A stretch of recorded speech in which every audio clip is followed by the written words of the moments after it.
Briefly, I'm a licensed financial professional, and my team and I love to help families, businesses to secure their financial future through financial literacy. Because we believe if you know better, you're going to do better. And, in this life, people don't plan to fail, but they just fail to plan. And why do we do what we do?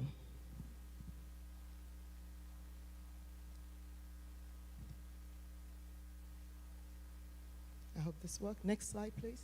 Thank you.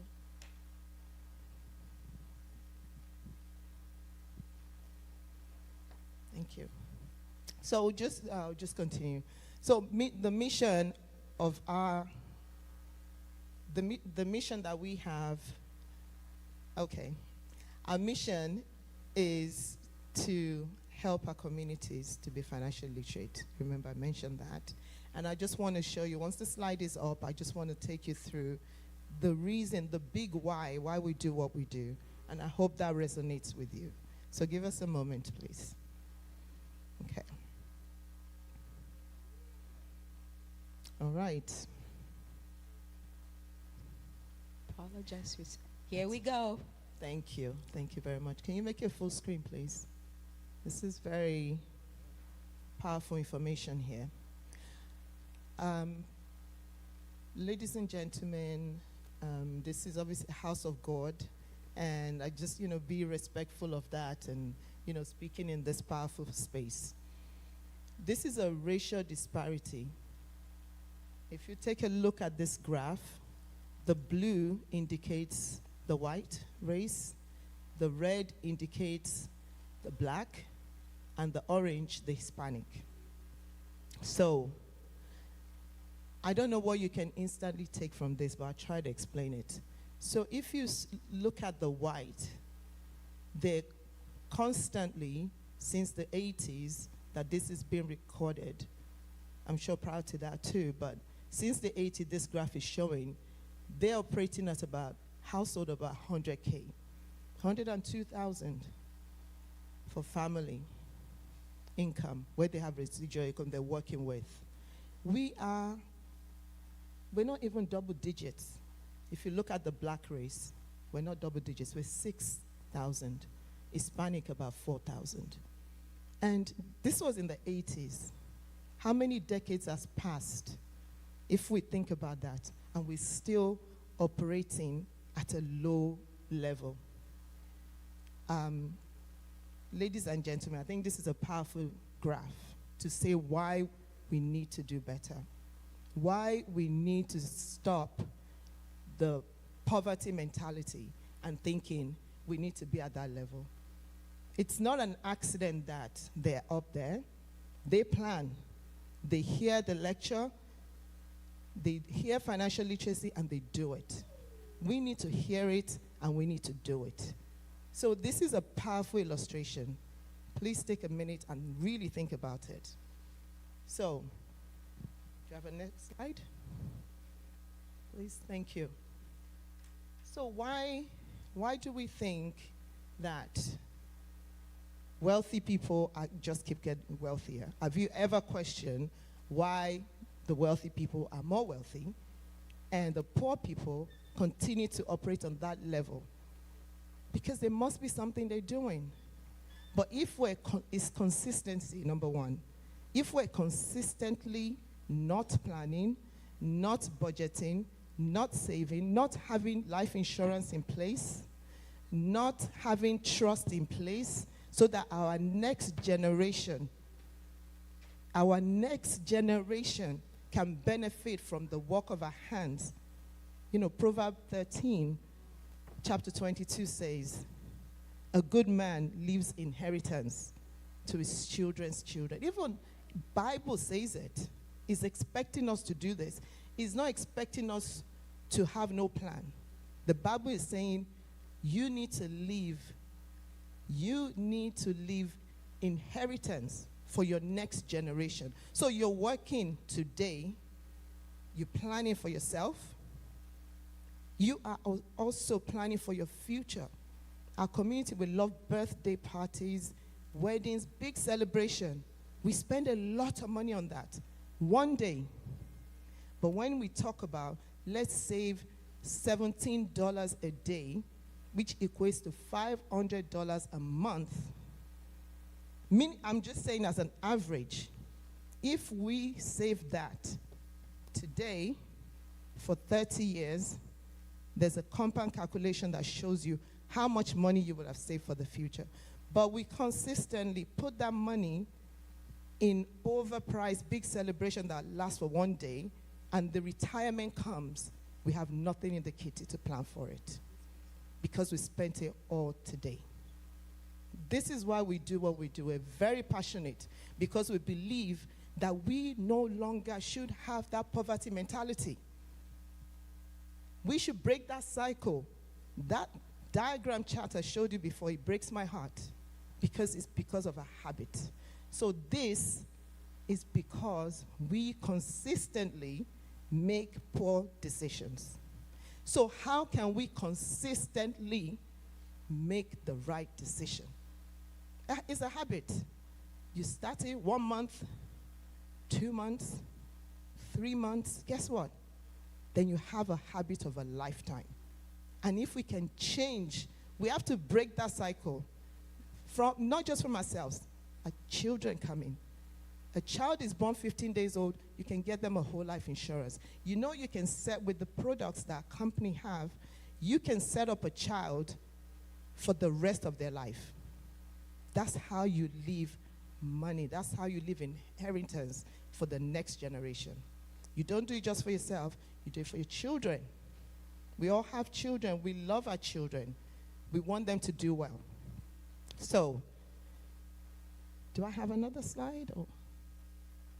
Yes, please. Thank you. You know, I talked about saving for the future. How you can save every single day.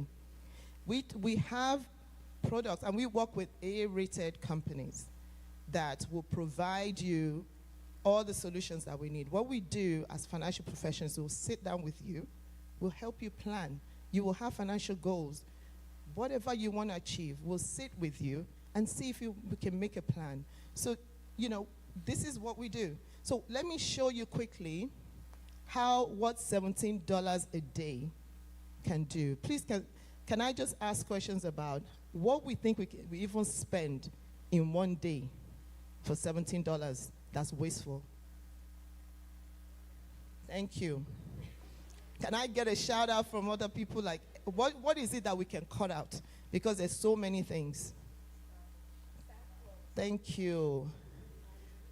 Thank you. What about subscriptions that we don't need? The ones we forget to cancel.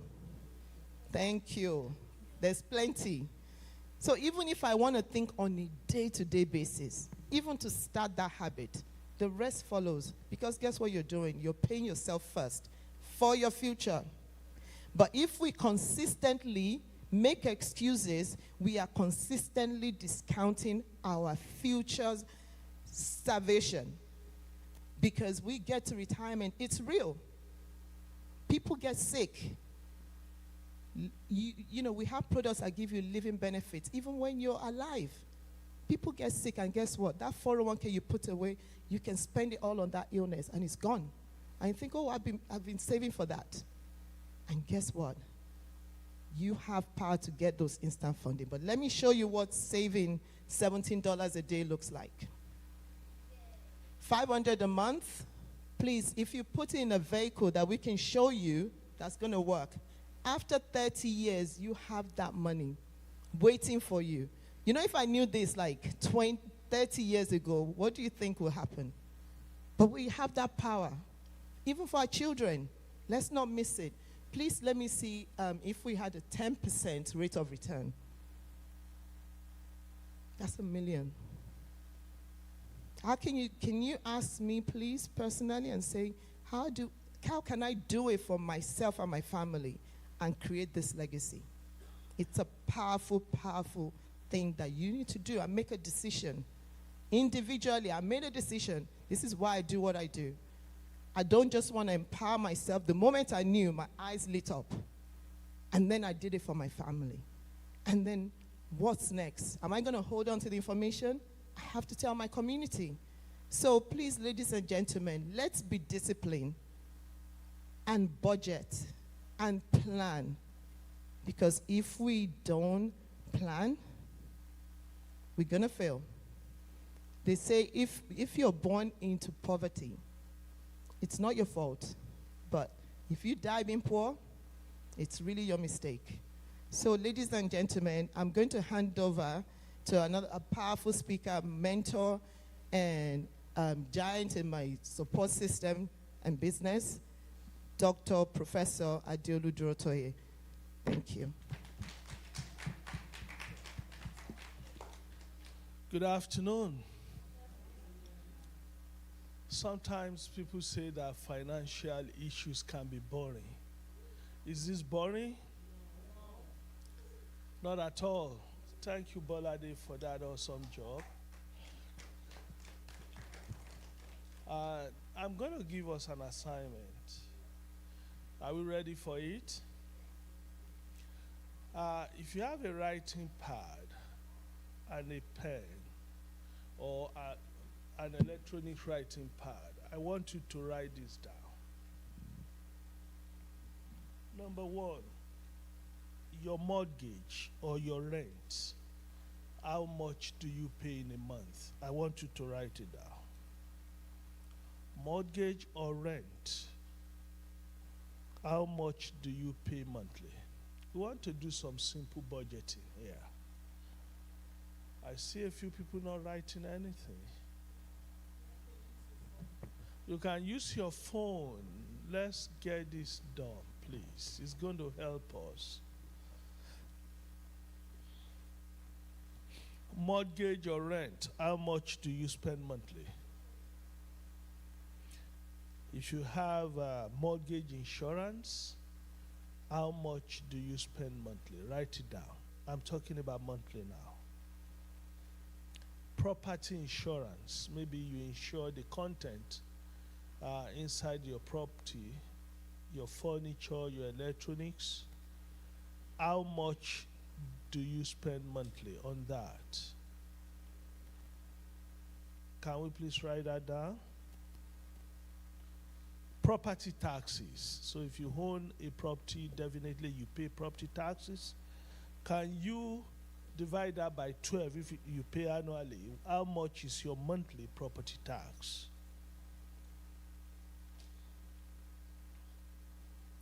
Then your HOA. How much do you pay monthly?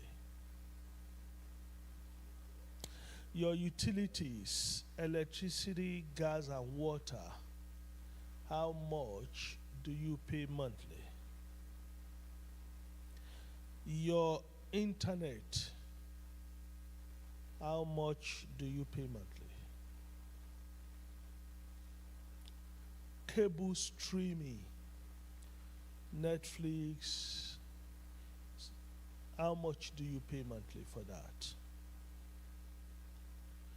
Then your groceries and your dining, your DoorDash. How much does that cost monthly? Uber Eats, Starbucks.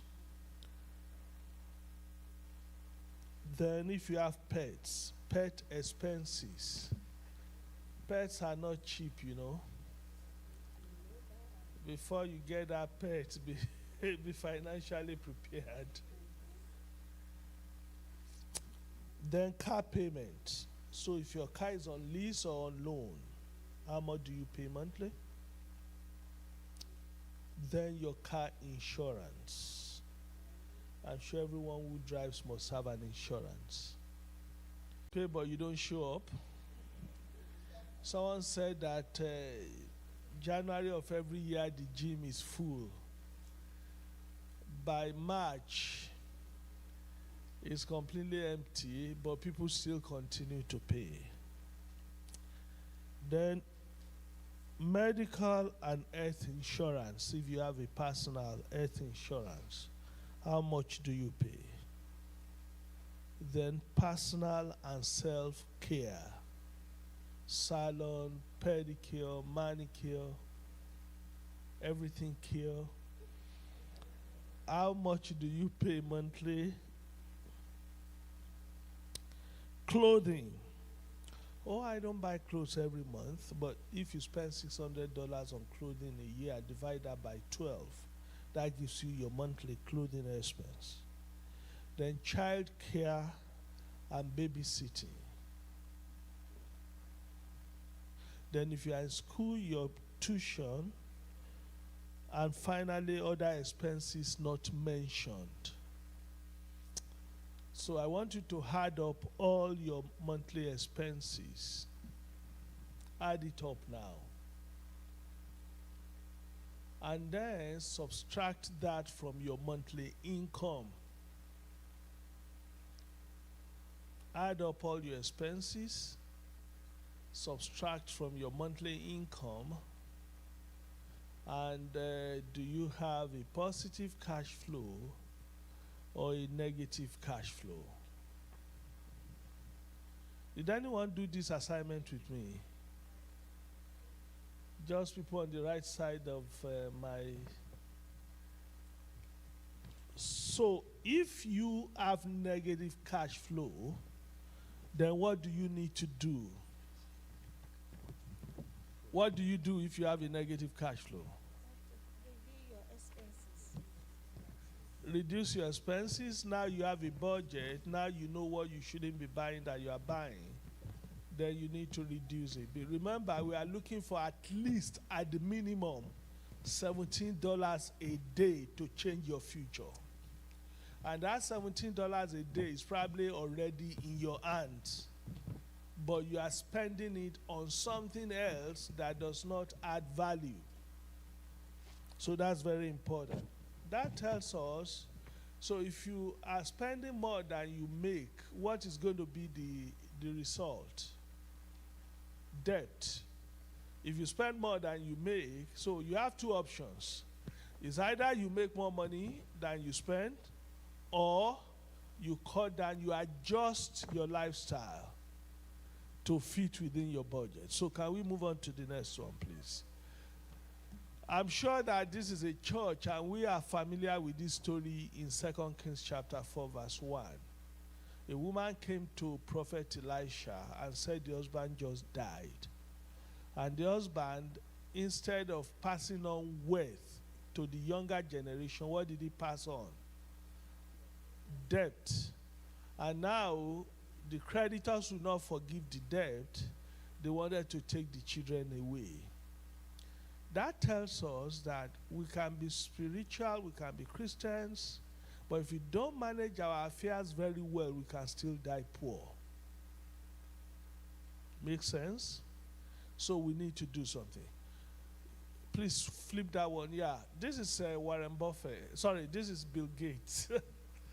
I know my colleague Bolade made reference to this. Can we read this together? 1, 2, go.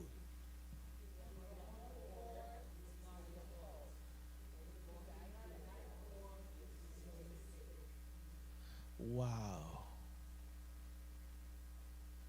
So if you are born poor, you don't make to choose your parents. So it's not your fault. You don't have a choice in that matter. But if you remain poor and you die poor, it's your mistake. And we don't have to be poor. Anyone that works deserves not to be poor. But unfortunately, many people do not do the needful, and they end up in what I call a state of financial crisis. So there are 5 stages of financial condition. And I'm going to tell us now. Number 1 is financial crisis. That means that you need to borrow every month to survive. The second stage is financial instability. You are working, but you are one paycheck away from being broke. If you miss one paycheck, you are in trouble. The third stage is a stage of financial stability. You have a good job. They call it good job. You are okay. What most people don't know, though, is that they can lose that job at a flicker. And if that happens, they move from stage of financial stability to financial crisis. The fourth stage is a stage of financial independence, meaning that you make more than you spend. And that is the purpose of the financial literacy we give, so that you can make more money than you can spend. And then from there, you move on to the stage of financial freedom. You are no longer thinking about yourself. Now you give more to charity. You are thinking about who you can impact. Let's move on to the next one, sir. Now, if you look at this, building with your future in mind, you know, one of the problems is that people spend money without the future in mind. And that's why they remain poor. That's why you see a lot of old folks working at Walmart in their 70s. It's not that they've been lazy all their life. Many of them worked. But they worked without the future in mind. So you need to think about it. Let's look at this. Number one, these are the things we need to pay attention to. Risk of premature death. Good people die, bad people die. We don't get to determine that, correct? So how do you mitigate the risk of leaving your family in financial jeopardy if you die suddenly? You need life insurance. And some people say, I don't believe in life insurance, but I tell them that life insurance is not a religion that you have to believe in. It's a reality. If something should happen to you, what becomes of your dependents? You need life insurance. We have different types. There's temporary, there's permanent. Some people say, I have life insurance at work. That is not enough. When you leave that job, you are no longer protected. You need your own personal life insurance, and my colleagues will be able to help you afterwards. Number two, how do you mitigate the risk of longevity? It's good to live long, but it comes with challenges. Okay, health issues, running out of funds. Everyone needs 20 times their annual income to have a stress-free retirement. You retire at 65, lifespan is 85. So most people, on the average, you spend 20 years post-retirement. How do you fund 20 years post-retirement? Government might not be there to take care of that. There are a lot of challenges now with social security. I'm sure we know that. So it's going to be, and you don't want to live on government for the rest of your life. Another way is to rely on your children. God bless you if your children cater for you in your old age, because they are also trying to survive. You've got to make your own plans. So how do you save up 20 times your income when you are working so that you have 20 times your annual income to spend in retirement? That's very, very important. Number three, risk of illness. Okay? I was discussing with some people within the black community. Prostate cancer is very common.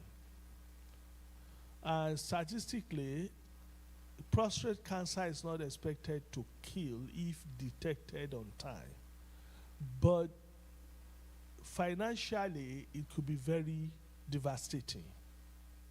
So you need an insurance product with living benefits that can accelerate up to 90% of the death benefit. I'm going to make that simpler. Let's say somebody bought a life insurance of $1 million today.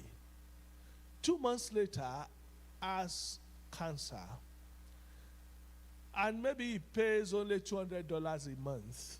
You know what the insurance company will do? They will give access to 90% of the $1 million. That's $900,000. They won't say you just paid $400. No. That is why insurance is...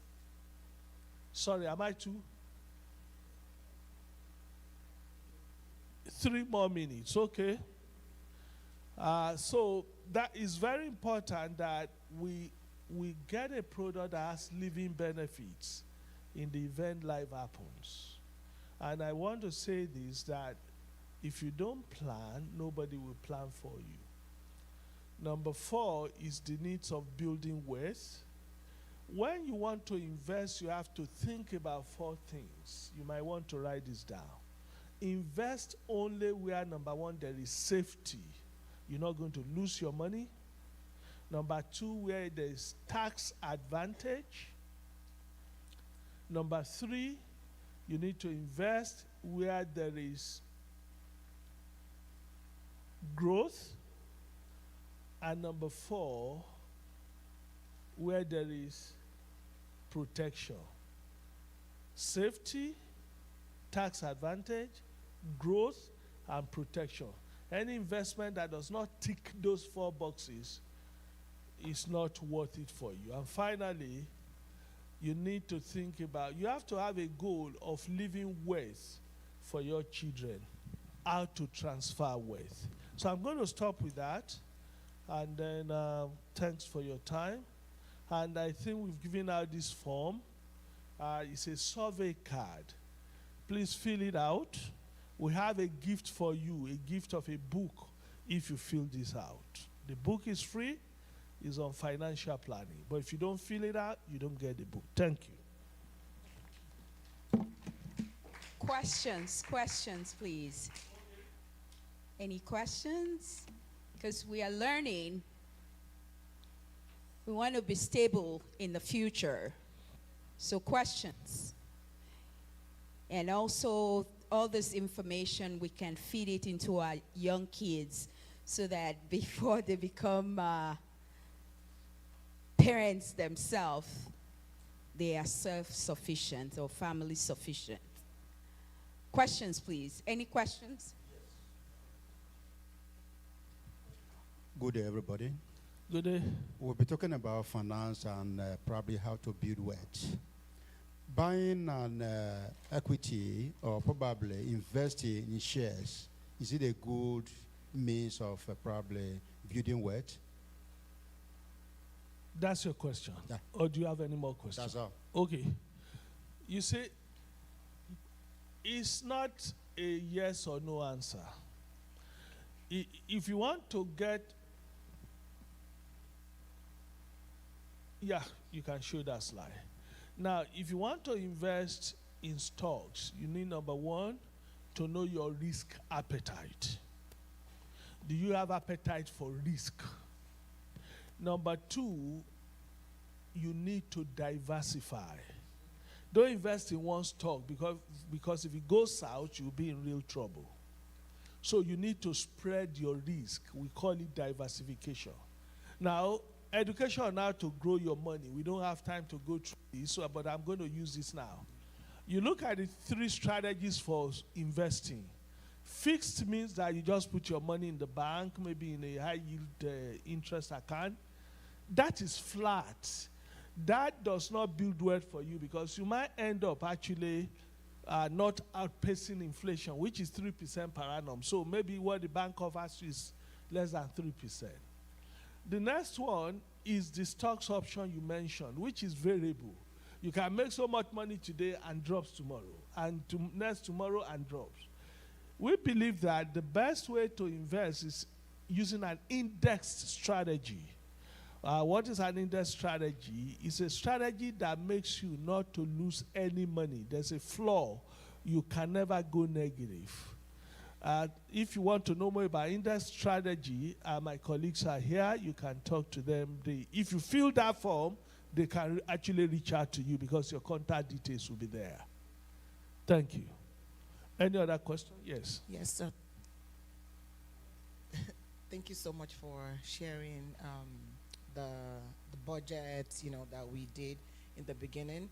So if you do that and you find out that, wow, I'm actually spending way more than I'm earning, and it's difficult to cut some things off because you think, it's all important, what would be your advice? Thank you. Seek an appointment with us. I will sit down with you and, show you how to make more money. there are different strategies of making more money. And one of them is we can train you to do what we do. There's so much money to make in financial services, and we can train you and mentor you to become a financial advisor, even part-time. So by way of background, I used to be a professor at the University of Toronto in Canada, and then they showed me this. I think Bolade, a project manager, she does this. IT consultant, that's my colleague there, Alex, who also does this. So anybody from different backgrounds, we can teach you how to build a career in financial services, either part-time or full-time, and then you can make extra income. Yes. The question I have, like some of us here leave their 401k for their company to just take charge. What risk is there? So it all depends. If you leave it with your 401k, I don't know whether with your company, I don't know whether your company has fund managers who understand value investing in a way that you won't lose your money. But if you are not comfortable, talk to one of my colleagues, because we can put it in an annuity that uses index strategy, whereby you don't stand the risk of losing your money. Because the danger is this: you leave it in 401k in a variable environment. If you lose money in your 60s, you might not have enough time to recover. Now the danger is this: if you lose 50% of your investment, for you to get back to that level, you need 100%. People don't know. If I lose 50% of my investment, if I get 50% back, I'm not back at where I was. I need 100% to get back. So I would advise sincerely for those of us who are here today, please fill this survey card and let my colleagues reach out to you and sit down with you and put you in an investment environment where there's growth, there's safety, there's tax advantage, and there's protection. And it's free consultation. Thank you. It's free, so you don't lose anything. Any other question? Please, sir, I want to find out what is the difference between putting money in the IRA and buying stock. Is it the same thing? It's not the same thing. Unless you want to handle that, please.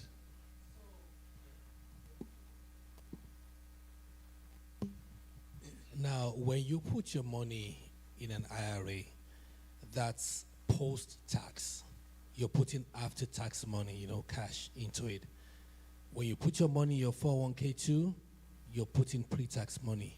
Both strategies, they are integrated with the capital market.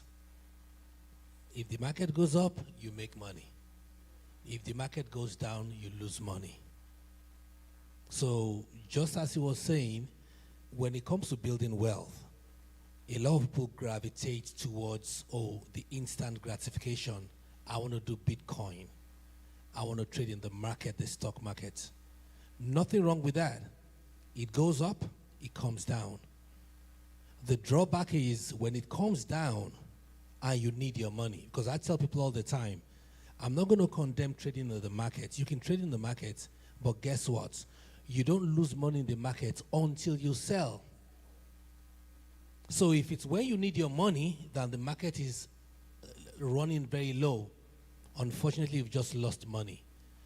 And the reason why he was talking about the index strategy is that when the market is low, it's going to come back up. So if you have something that's still maintaining at least your main capital and the growth is not as aggressive as the market, you can get money from there while you wait for your portfolio to come back up. So again, people like dropping was like, I have IRA or I have, my 401k. Like who was talking about the 401k being in a company? You need to know what your money is doing. If your money is with a company, now if you've left the company, please fill up that form, talk to her. She will educate you. It's very important. Anybody that has this thing, it's free information. One of the gaps with our community is, I know what I'm doing. You don't know. Let me be upfront with you. You know your job. I was in IT for 25 years before I started doing this full time. What I've learned, I'm like, Jesus is Lord. It's as if, everybody just follows a path. And that's why when we fall, we know how to make money. That's one thing I will compliment everyone in here for. But there's a difference between knowing how to make money and building wealth. Two different things. Anyway, let me not start my own thing again. So, Thank you. The point that you made that, being an IT and then learning about this. I'm sorry. I am actually a qualified accountant. And then I started doing project management in finance. So I've been in financial industry for 3 decades. Guess what? They don't teach you about personal finance. So even myself, I had to find out, how do you do this? And if you don't sit with a financial planner, you're just guessing. And we always avoid, let's not sit with, there's no shame. I didn't know this. And I have masters in finance. So I just wanted to add to that point, that it's really key. It's free information. You get free literacy education, and then you make a decision. So nobody is going to say, oh, yeah, you need to buy this right. No. Because if you don't know why you're doing it, I actually do not want to suggest anything to you. I want you to know why. So if anything happens, you know exactly what you're doing. And we work with A-rated companies. These companies are the ones actually probably servicing, giving corporates portfolio already. F&G, Transamerica, Nationwide, Pacific. They are those companies that we work with. So what have you got to lose? So I just wanted to just add to that. Thank you. Thank you. Any other question? We want to say a huge thank you to them. So please don't forget to fill out the paper, because it's important in order for you to get more information. I just want to recognize the Ununo Zedo Club of Minnesota. Will you please give them a round of applause, because they are sponsoring our lunch today.